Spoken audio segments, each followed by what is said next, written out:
This meeting is being recorded. All right. Thank you for joining me today on Mind the Divide. I have John Marko, who has been working with trees for about 19 years now. My name's Megan Beaver. I'm with Davie Resource Group. And again, thank you for giving me your time.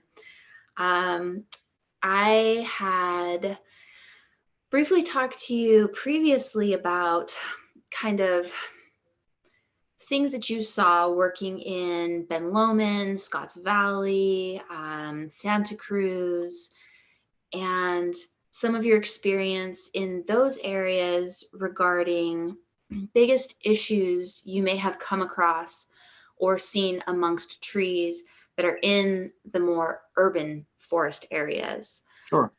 Can you speak to some of those issues or challenges that you have faced with those trees? Yeah, absolutely. Just first off, wanted to thank you for the opportunity to come and talk with you on all this fun stuff today. And Definitely. quite a blast. So, yeah. So when we look into that kind of stuff, we basically our main concerns come into a couple different topics. How I personally evaluate would be top end and bottom end. And what I mean by that would be top end would be everything you can see visually from the ground up, right? So the trunk of the tree, the branches, and of course the foliage of the tree. And then the bottom end would be everything that you're not able to see, right? So the root structure, and yeah, basically the root structure, right? So with top end, we've got trees around utility lines would be a main topic, right? So obviously that any tree that gets within close utility lines or any kind of infrastructure is going to be an issue for how you maintain that tree, right? And how that tree is allowed to grow within that environment. So there are issues with utility companies or private entities that will be maintaining these trees for their goals, right, to keep whatever their goals are in mind.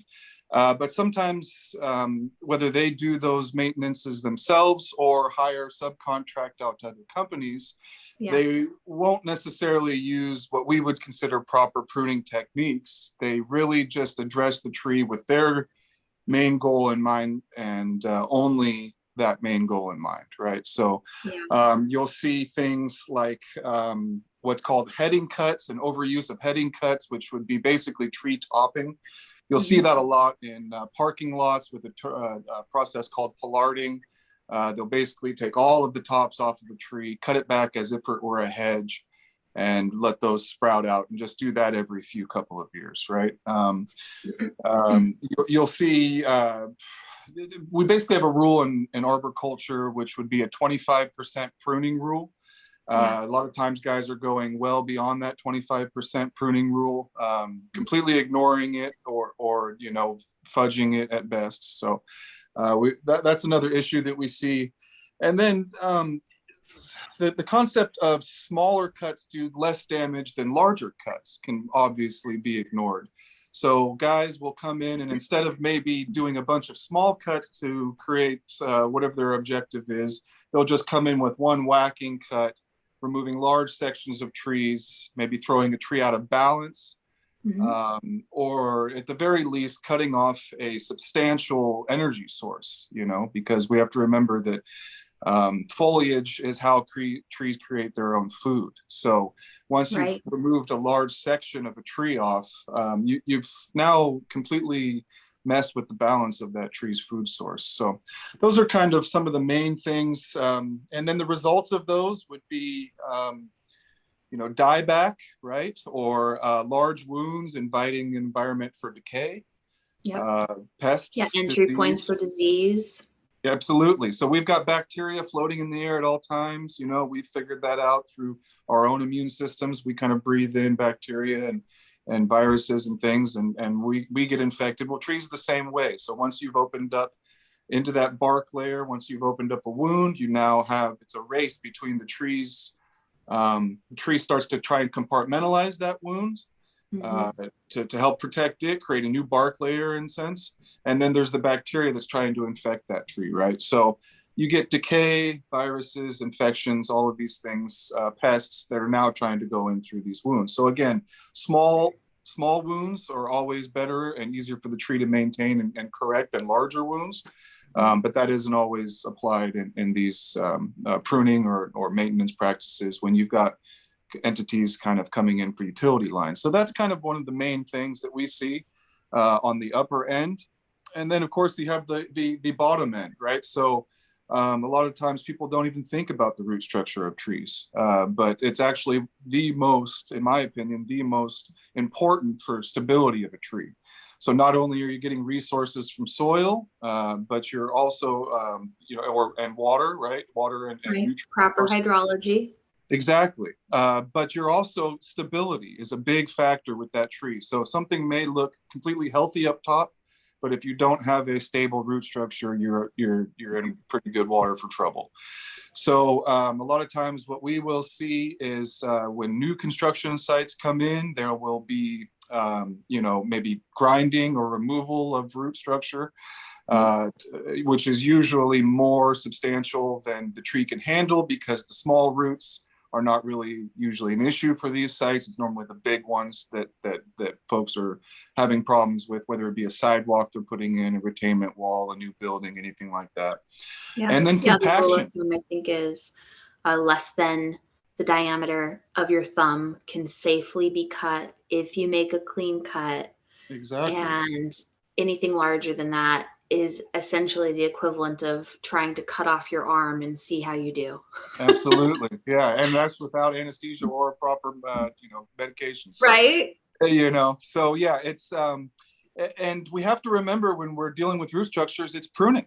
It is pruning just the same as if we were pruning the top end of the tree. Yeah, your shears need to be clean and sharp, and you need to make it in the nicest way possible. Absolutely. And we're working within an amount that we can remove annually and even sometimes more so. But there's only a certain amount of root structure that we can remove before allowing that tree to redevelop more root structure to be able to compensate. And a lot of times people that are making these decisions have, no idea what kind of damage that they're doing to the trees. And a lot of the times it won't be evident for many years. There can be circumstances where a half a decade could go by before these decisions that have been made are actually showing effects in the tree, whether it be, decay or dieback, things like this. So, so these are some big factors on the other end of colors. Another one would be not paying attention to the drip line of the tree. So, the drip line is in a shortened version would be basically the outer edge of the canopy, right? So anything under that leaf cover.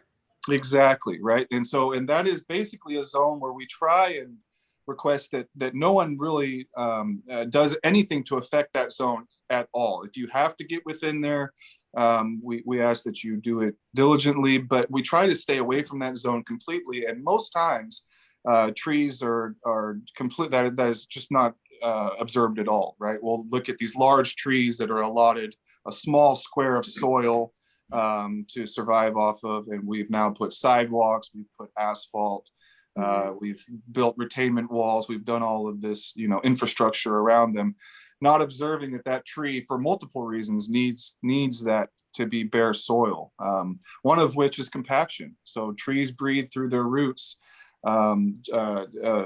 just as much as some trees breathe through the foliage. So they get a lot of air through there, and when we have all this compaction going on there, the soil can get dense. Oxygen won't be able to make it to these roots, and then we start to get dieback in the root structure, which affects the health of the tree. So a lot of these things are not observed or even known about when you have different, again, entities coming in, whether it be utility entities, homeowners, neighbors sometimes can be an issue. You might have a tree's root structure grow underneath a fence line, and somebody's whacking away at that, not even knowing what they're doing to the other person's tree. So, so we try and get as much information about, kind of the way trees operate out to people, and make sure that they have all these things in mind before they make these big decisions. And then we also make sure that you have a goal. You have to have a goal in set before you don't just go into a tree or go into its root structure for no reason, right? Or with a broad idea. You have to kind of have a goal and work within that goal and make sure that that goal appreciates what the tree needs out of it as well. So, yeah, it sounds like, from your experience, a major component is educating crews, educating policy, educating construction, educating homeowners and landowners on what proper protocol and procedures should look like. sure. And, construction has changed some of their procedures to where you can bore underneath root systems at a certain depth. But then again, you have to make a healthy choice on where that bore entry and exit point are. Absolutely. So having the outreach to educate everybody on what those policies and procedures should be is really a key component that we need to add to our community dynamic. And having that outreach updated consistently. The world of arboriculture is constantly upgrading. There's plenty that we're just recently finding out about trees and how they work. For instance, the process of mycorrhiza, where a small fungus actually attaches to the root structure of a tree. The roots are not able to get small enough necessarily to absorb the amount of water that they need.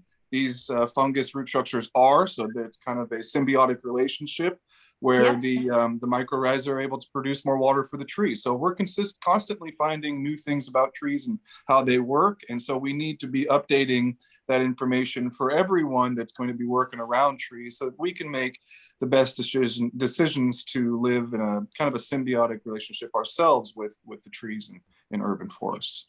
Well, they give us so many benefits. I mean, they have a huge task at hand, and I don't think our communities fully understand how beneficial they are and how much care we should be giving them, because they do a ton of things that most people don't even take into account on a daily basis, with stormwater and soil retention and erosion, filtration of toxins, pollution with the air, noise abatement, heat cooling within those city areas. So our goal is to increase those numbers. Our goal is to bring about as many spaces as we can get, trees of the appropriate size and dimension into them for different urban areas. But that again brings into question, how do you make those choices as an arborist who gets requested to plant new trees and, maybe put some new ones in for construction or for, Santa Cruz or for a homeowner? How would you go about recommending what gets placed in a space where you have the potential to make many choices? Species selection, I'm sure, is one of the primary goals. And then, where do you go from there? So it all starts with speaking with whoever, whether it be a government project or a homeowner project. We always start with the main goal, the immediate goal, and then the future goals of the property, right? So when we're talking about species selection, for instance, an immediate goal may be beautification, right? We want something that's going to be planted here that's going to look very nice for the area. But a future goal has to be, what are we going to do with this property? It may just be a house for now, but do we intend on putting a driveway in, or, when we are building a new housing complex, are we going to pick the right species for the amount of room that we've provided for them to grow? So utility lines, again, going back to utility lines, those always have to factor in. So for instance, when we look at, so I would say there's three main things that we look at. That would be environment, spatial awareness, and then lifespan of the tree, right? So when we go into that, each scenario is different, and we look at your main goal, and then those are the three aspects that I apply. So environment, right? Soil quality, water requirements, Terrain would be a big one. Temperature even can affect, how a tree is going to respond to that area. So for instance, soil quality, there might be some certain areas where within the same mile radius, you have a really lush,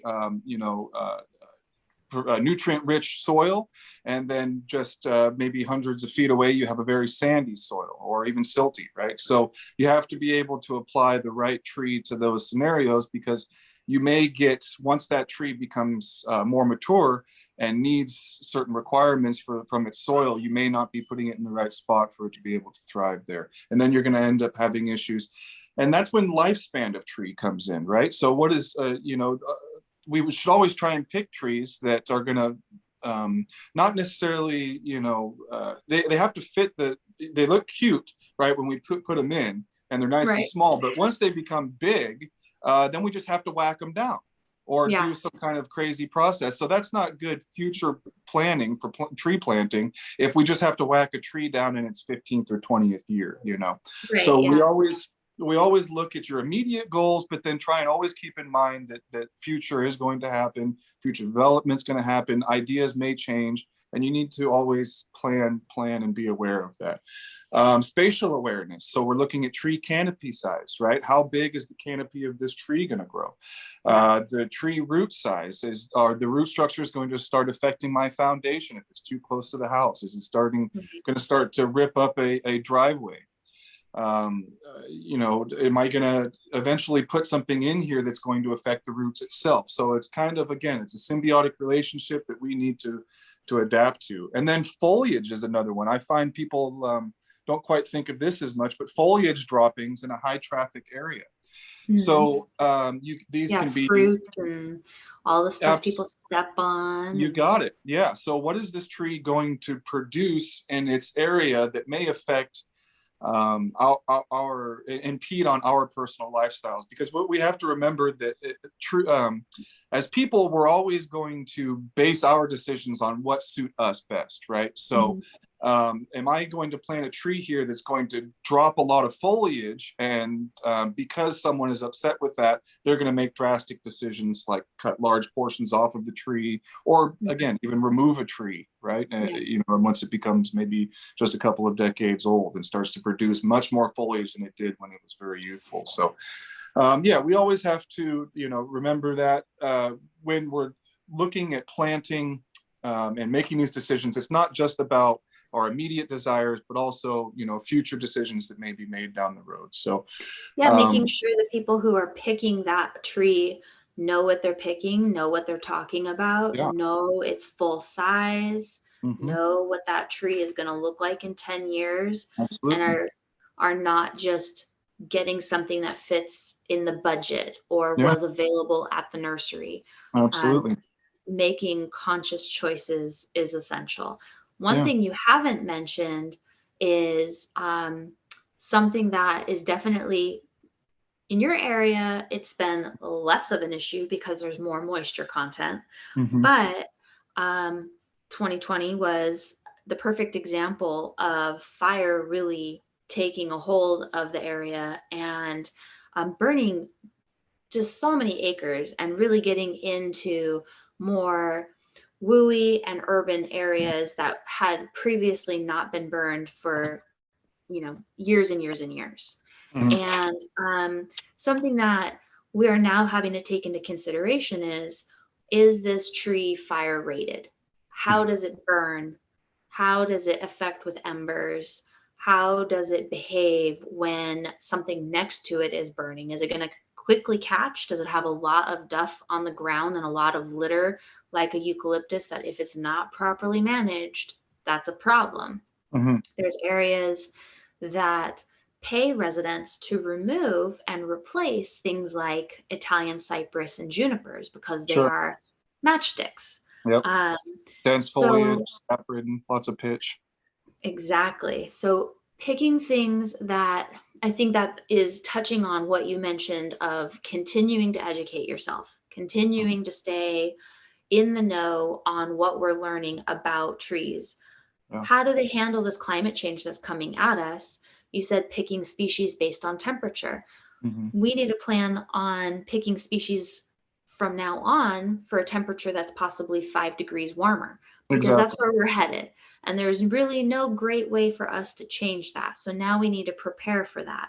Yeah. Picking a tree that can not only handle a harder summer and less moisture in the winter, but be fire rated so that if and when that fire enters that area, it's not going to be a huge problem. It's going to be a minimal issue, and you've already been maintaining it and managing it with a company like yours that can come in and, clean it up and not leave dead litter everywhere and dead branches in it.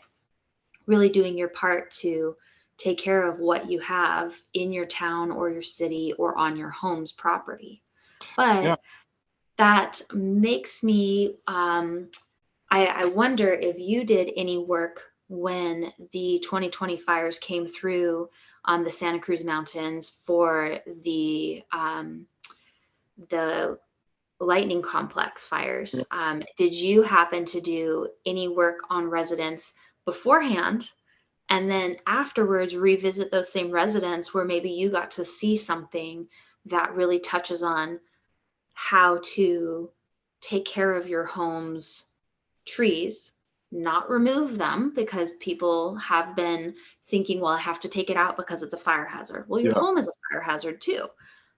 But Sure. how do you manage for that? How do you ask an arborist to come in with their crew and properly harden your home with those trees still intact?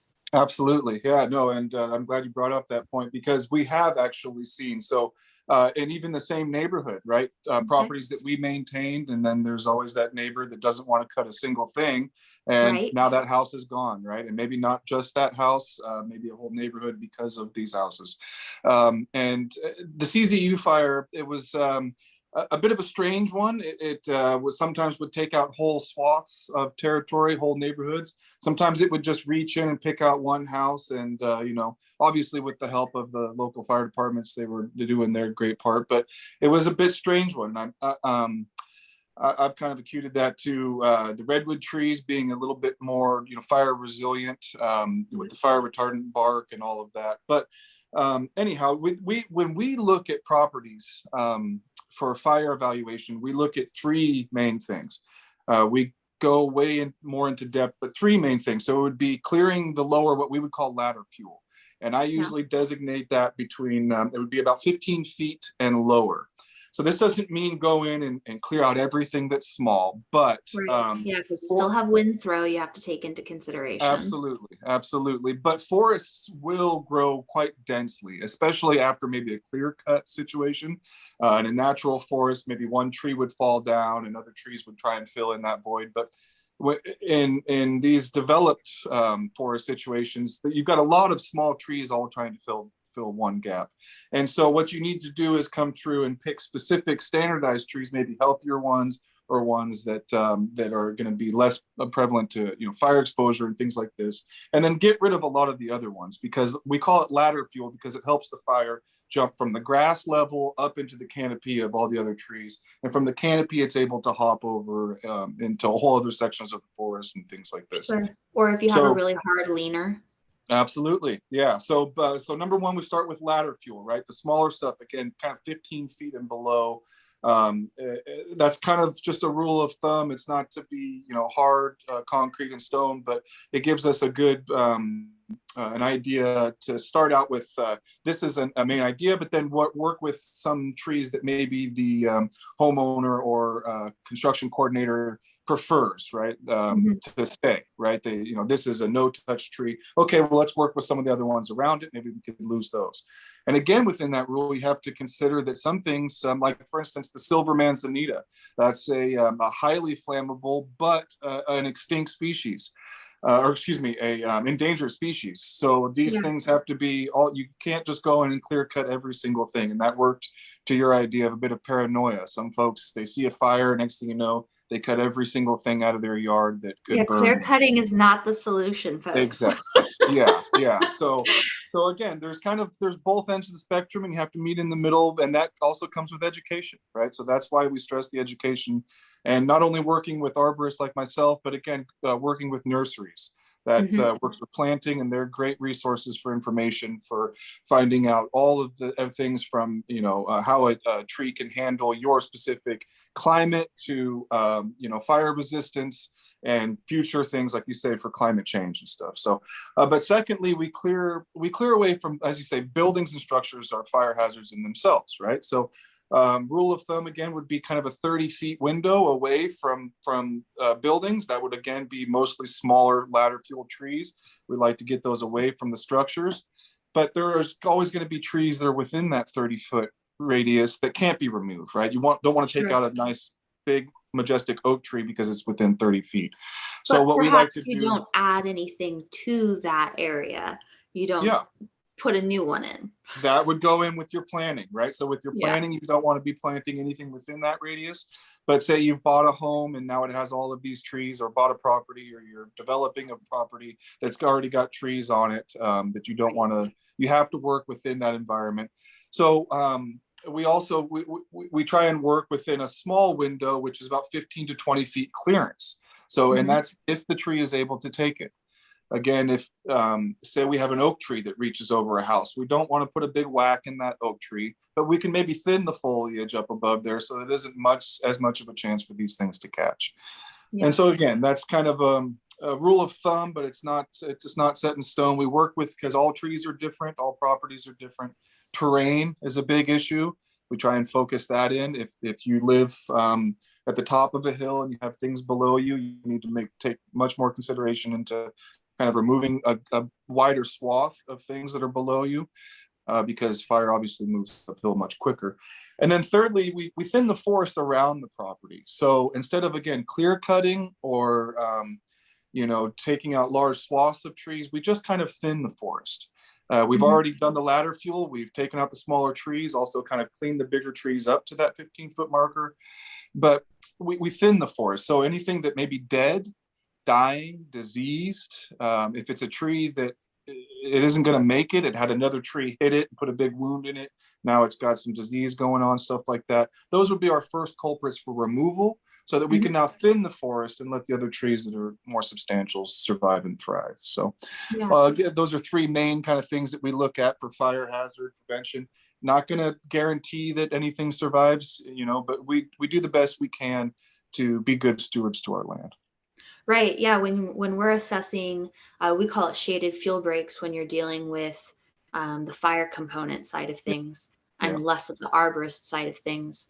But when you're dealing with thinning or shaded fuel breaks, there's a lot of research that shows the fire behavior will drastically change once it gets to that fuel break.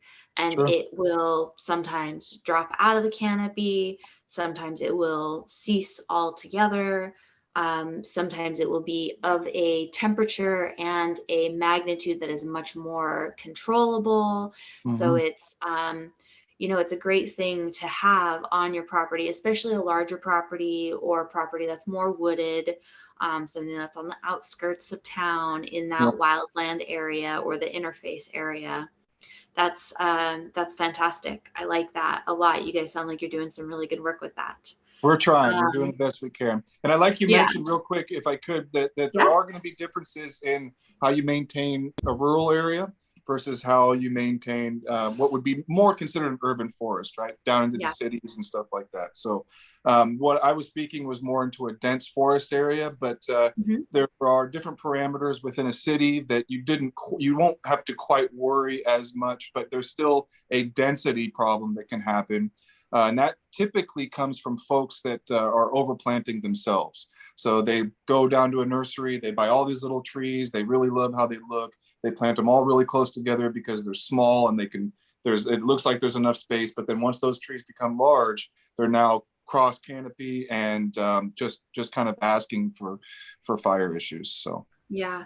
And one thing that I have noticed when I'm going through areas like Santa Cruz and some of those smaller towns or towns where the environment really allows for trees to flourish a little bit better. Maybe it's not quite so dry, and maybe it has a little bit more moisture to it. Sometimes I will see things growing that I'm questioning why the city or the town or the county, depending on who the jurisdictional entity is, has allowed it to get to the stature that it's at. Yeah. And sometimes it's in a very, it's not a great location. It came up in a funky little spot or shot off of something else that had been taken down because of disease or decay or whatever, and they didn't properly clean up their work afterwards. Yep. Have you had to deal with that with any of the towns and cities that you work in and around? Sure. And what kind of issues are you seeing, if you're seeing any at all, in those cities and towns that maybe from an arborist's standpoint could be adjusted so that our urban forest can be healthier and better managed for the long run? Absolutely. Yeah. So planning, right? So I'll get back to that. That was kind of the main thing. You always have to plan first, because once you've planted it and it's growing and people are driving by and it looks good, and then it becomes a monster, and now you have an issue, and there's going to be different parties with different interests, and that's when we have to come down to these issues. There are going to be city ordinances and stuff that are always going to get into the way of what I consider logical tree pruning, maintenance, and removals, right? So for instance, there's going to be city and county ordinances sometimes coming into heritage trees would be a big issue. So for instance, Santa Cruz County, a heritage tree here specifically would be 44 inches in circumference at 54 inches above the grade of ground. And that's only 4.5 feet up. And there are a lot of species that I would consider weed trees that are very flammable. They grow quite quickly. And so the structural integrity isn't really there, right? When a tree grows quicker and focuses more on growth than it does on stability, there can be a lot of issues with failure, both root failure, limb failure, and all of these things. But when those trees are hurdled into a heritage tree ordinance, it makes it much more difficult for someone that does know what they're looking at to actually be able to get their client or whoever they're advising into the process of removing or at least maintaining that tree. Yeah, so, having like a particular species that maybe don't fall into the category of heritage trees. Absolutely. Because they haven't been properly maintained. Acacia, I think, is a good example. Where I don't want to hate too much on acacia, but that's a perfect example. They're beautiful. They're very beautiful, but they grow so quickly that their structure is not stable. Absolutely. They are everywhere. They're a huge fire hazard. A lot of shaded field breaks. That is one of the trees that we do focus on the most to remove because of its fire hazard. They grow at an angle, so they are a ladder fuel. And they have just a lot of like heavy weight. So you get a lot of branch breakage that can then crush a car, a person, a structure, depending on where it's placed. So having proper, how would I say it? The verbiage in what a heritage tree should be might need to include some species are not allowed to be considered heritage trees. Exactly. Something that is a little bit more encompassing. Yeah, and when you brought up that acacia, it is, a perfect example of one of those trees that'll grow very quickly, and it can get to that what's DBH, diameter breast height is what they call it, but it can get to that size and be qualified as a heritage tree very quickly. Within 10 to 15 years in the proper in the allotted growing environment, those trees can get to that designation. So I think we need to work more in qualifying certain trees. I understand that we don't want to start whacking down beautiful, majestic oak trees or redwoods, but at the same time, you have a lot of non-indigenous species, again, fire hazard trees, trees that are prone to breakage, and we need to work that risk assessment into what we're actually qualifying as heritage trees. I know Santa Cruz County has recently revised their ordinances. They are getting better at that. Yeah, so they are getting better at that, but there are certain, like within the coastal zone, things like that, where it does get a little bit more difficult. Just in proximity to the ocean, instantly makes the tree a little bit more protected. So I think there are things that can be worked on. Again, we don't want to just give full reign to anybody to whack down any tree. Otherwise, we wouldn't have any more, because there's always going to be somebody willing to cut down a tree for any reason at all. But Yes. there has to be some logic in what we're dictating should be considered, untouchable, right? And possibly, I think, as somebody who absolutely loves trees and hates when someone with influence or someone who finds a loophole in the system takes something down that should absolutely not be taken down, something that's healthy and viable and doing Yeah. well and is a slow grower. In oak tree, like you said, is a perfect example. Napa is an area where there's a lot of problems with companies that have money, vineyards and whatnot, taking down oaks so that they can plant more vines. Yeah. And then they replace them with little saplings. Yeah. And it's like, one, that cannot happen. That's not an acceptable thing to see happen. That Sure. oak is how old, how many generations have gone through, and that oak is still there, providing you with so many beneficial amenities. But the second thing to consider is that sapling, you're not looking at the science of it. Its death rate is incredibly high. Mm-hmm. So did you plant 5 or 10, Mm-hmm. or did you just plant 1 for 1? Yeah. Like how many did you plant, and how did you make those placements? And what is that survival rate for that little teeny tiny baby that you just planted? We really need to have some guidance from educated individuals on, hey, we have this difficult tree that's not a great choice. Let's go ahead and remove it, but it has to be replaced, and it has to be replaced with something that is an appropriate species, that is a healthy tree, and it is of this size or larger. Doing a teeny tiny little sapling in replacement of something that's 75 years old is just not okay. Well, and sometimes it's not even a viable option, right? That tree may have grown in a different environment and is now a mature age to be able to compensate for that environment having changed, right? pH levels are constantly changing in soils. That tree may have been surrounded by other trees that were able to shade it when it was younger and keep it from getting now it's providing shade. Exactly, right? So you may not even be able to, people think the 1-for-1 option, but it may not even be viable because of the environment change. Things may have adapted over the past maybe 100 years since that other tree started its life. So yeah, all of these, again, it's education into these decisions more than, but and that's where pushing furthering education into at least involving someone who has that education into your planning makes such a big difference, because we're constantly learning new things, but we're constantly battling human desire. Humans are always going to make decisions based on what they want out of that result that they want out of that land or what have you. So we have to remember that just because you want that doesn't mean that you can get that.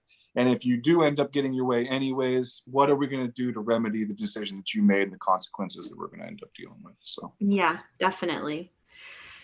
I think that's a really good point. I like that. And I think you touched on Santa Cruz kind of revamping their ordinances. And I think that that's a very important point, that these towns and these cities and counties have, maybe they have ordinances that were written 5 years ago, 10 years ago, some even older than that, or no ordinances at all, not even BMPs. So if these locations have the forethought to say, okay, our climate is changing, our population is above 85% in our urban areas, we need to not only mitigate for the climate change and the fire changes that brings, but we also need to mitigate for all of the heat distribution that happens when you continue to increase that urban area and that urban density. But we also have all these people that are in these urban areas that desperately need these trees. We really need to have ordinances that and policies that change and are living things. It cannot just be every 10 years you reevaluate it. There are great plans out there that are 10-year strategies, and those are fantastic because they have markers that keep them on point, but they're Exactly. constantly evolving. We really need to, have places like Santa Cruz that made those ordinance changes and revamped some of their regulations continue to do that on a regular basis so that they are current with what the needs are for the area and for the current climate. And working within our updated understanding of trees and how they work and how they adapt to our growing, situation where we're developing new infrastructure all the time, right? We're constantly building on and building on, and trees they do adapt to that, but they adapt, I think, a bit slower than we understand. So we just need to work within their capabilities, still get our desires out of it because growth is inevitable and mandatory, really, but we have to work within what the trees can handle because, as you say, they have so many benefits, from keeping temperature regulated to, when storms finally do happen again in California, that we're going to have that water retainment, erosion, all of these different things, right? Oxygen, that's the big one that everybody goes to. So, but also working with common sense ordinances based on how we can live and adapt to live with these trees. We can't keep a tree in its place just because it's beautiful, right? For instance, those acacias, they produce these great yellow flowers that anyone with allergies says, that they can't stand, but anybody without says that they're gorgeous, right? So you may have someone that isn't necessarily educated on that species to say, you can't cut that tree down. It's gorgeous when it blooms.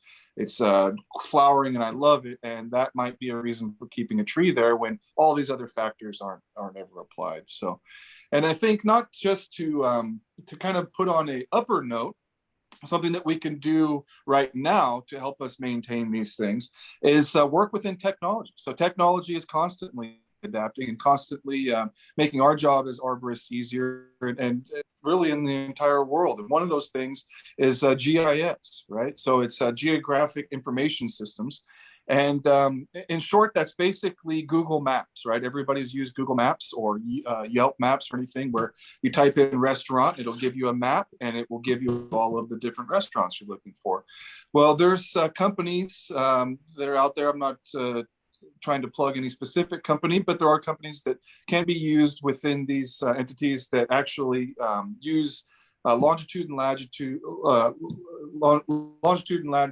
to designate exactly where a tree is in the an entire complex. So we could use Santa Cruz City, for instance, and we could decide where each tree is, have it marked on a artificial intelligence system.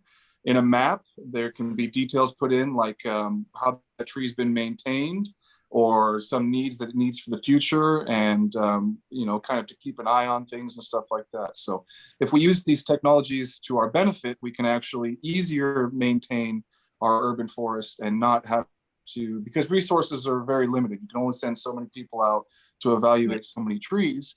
But if we are able to use these technologies to help us to keep these, we can actually focus on every single tree possible and keep them all in the best health, and everybody can adapt to living with the trees instead of against them. So. Yeah, the U.S. Forest Service and Davy Resource Group and a couple other agencies that have similar tasks in mind. The County of Los Angeles, I believe,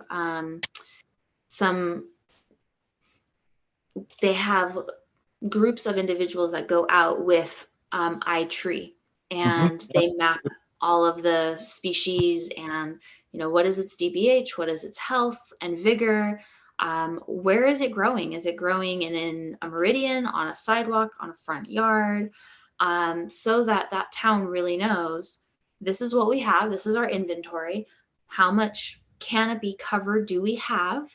And what are the needs of that tree, short-term and long-term? Do we need to send a crew to it within the year, or can we check on it in a year and see how it's doing? Yeah.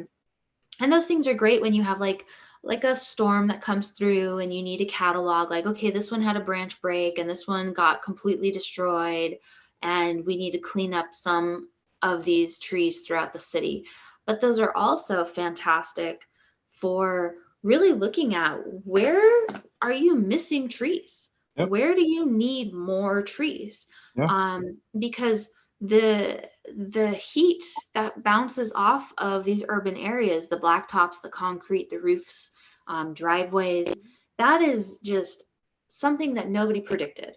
Right. And it is affecting the temperature gradient between an urban area and a wildland area by many degrees. And it Mhm. makes it unbearable in the summertime for a lot of places. And if you Mhm. don't have a proper canopy cover, or if you're planting trees that are so tiny that they're getting scalded by that heat bounce back, you're not fixing your problem. You're making it more difficult for the future, because we're only getting warmer as this climate change progresses.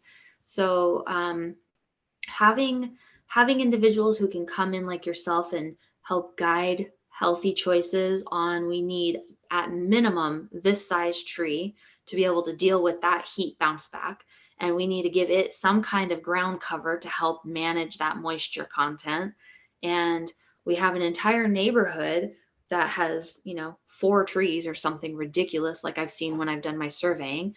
All right. We need to triple that inventory. Yeah. Those are the kinds of things that I think would be drastic improvements for everybody. Absolutely. Yeah. Yeah. And tree selection is such a big part, because everyone wants beautification. That's the first thing that they look Right. for. But if we think beyond that into how else is this tree going to benefit, what other resources can we gain from this tree? Beautification is great. We all like a beautiful tree. No one likes an ugly tree. But I think at the same time, we have to look at what other resources is this tree going to gain. And then we have to give it that environment to provide those resources. So Yeah, we if we're, need to start contemplating, like, we're watering lawns or we're watering our flowers and our pools. Are we actually giving the tree the amount of water it needs when it needs it, yeah, in a way that will help it survive through the summer and be healthy for, 50, 75, 100 years? yeah. Or is it in a high water table area to where that's just Yep. going to create decay and just basically drown the tree, right? Drown the Yeah. tree's root structures. So, and then that's going to have to die back, and then just again, we'll all come back to, once you've made a bad decision about planting, the tree grows big, creates results, you just whack it down, and that's not good tree planting future decisions. So, yeah, all of these things factor in, and it really just comes down to more folks trying to involve their decisions based on educated opinions as opposed to just desires. We need to try and get more people involved that actually know how trees react to different decisions and what needs that they have, and apply those to the decisions we make so that we can live in urban forests, as opposed to, like you say, more and more trees that come down in these city environments, things like this, you're going to have bad results. You can't, Yeah. it creates deserts is all it does. So loss of tree means, horrible catastrophic scenarios, whether it be flooding on one extreme end or drought on another. So yeah. I'm excited for construction and architects and individuals in that realm to come up with solutions to the problem of, like, massive blacktops, Yeah. and the grocery store or mall huge parking lot area. Yeah. Like, how do you offset that? Yeah. I would be completely content with it being all gravel, but Yeah. then I grew up in the mountains, I'm the so same that way. doesn't mean anything to Yeah. me. But Yeah. maybe you offset it with, you have double or triple the amount of trees, or you have a dedicated area where that bioswale allows for those storm waters to go. You have your trees, you have some pollinator friendly plants, and maybe you have a section of green roof on whatever structure got placed within that blacktop. But that's, that's my advanced wishful thinking. Well, no, I think it's completely doable too. We just need to prioritize less. I mean, if folks thought if we lost 3 parking spots, we would be able to designate enough ground for a large, majestic tree to grow in that area, Yeah. and it only loses 3 parking spots, right? But we're Right. trying to cram pack as much. So again, it comes into that compromise. How much are we willing to give up to benefit these trees, and not just trees? I mean, like you say, we can have bits of grassland and stuff like that. So yeah, all of these things need to be thought and with future planning. But we like to do things like cram pack as much of our desires in with as little allotted to the little bits like trees and stuff like that. So, and that's why we end up seeing things like large trees being pollarded, cut way back, because we don't allot enough space for them to do what they need to do, just to provide us with a little bit more of what we're looking for. So yeah, future planning, if we can actually work that in, and understanding that there's infrastructure everywhere and that trees are going to start attacking that, whether it be a tree going after a septic line or growing high towards a utility pole. All of these things need to be factored in, and we need to work with them. And if we can work with them, they're going to work with us. So I think it's going to be, it's just, and there's a lot of places that are doing stuff like that, but we need to get it on a mass scale to where it becomes kind of socially Common accepted. practice. Exactly. Yeah. Yeah. Right. Everybody needs to understand it from not only a benefits factor and a policy factor, but something that, like, this is part of the community, and this is something that is benefiting the community as a whole. So the community needs to surround itself around it and give it what these species need as well. Absolutely. Yeah. Completely concur. Yeah. Very cool. Well, thank you so much for your time. I really appreciate everything that you shared with us today. And it's great to see that you are not just focusing on pleasing the customers, because too many times have I seen an entire tree that was perfectly healthy be brought down because a customer didn't like it, and Absolutely. somebody was willing to accept that check. So Yeah. thank you for making educated decisions and guiding homeowners, and making good choices. Yeah, and I had a couple of things I wanted to leave you with. So let's Sure. we could work to combine practical and logical tree maintenance practices with environmentally sustainable decisions. We're going to end up having a lot better symbiotic, copacetic relationship with trees, right? And then base every decision we make, from planting to maintenance trees, on how we can do the best to coexist amongst them. And then finally, that we love trees and are blessed to live in an urban forest, but people and entities will make choices on what to do with a tree based on their personal or professional immediate desires. And we need to be thinking ahead at all times in preparation for that. So those kind of 3 little things that if I could leave someone with, and they could kind of apply that to future decisions that they were wanting to make, whether you're doing something as simply as planning out your personal lawn, or you're in charge of tree planting for an entire new complex of houses that you're building. So if those can kind of be brought into someone's mind frame rather than just production and dollar signs, I think we're going to do a lot better with these urban forests. Yeah, because it's not just us today and tomorrow, but these are things that our kids will be growing up with. Their children will be reaping the benefits of them. So it is definitely a larger task at hand. You got it. We're all in it together. Yeah, thank you. You got it. Thanks, dear. All right.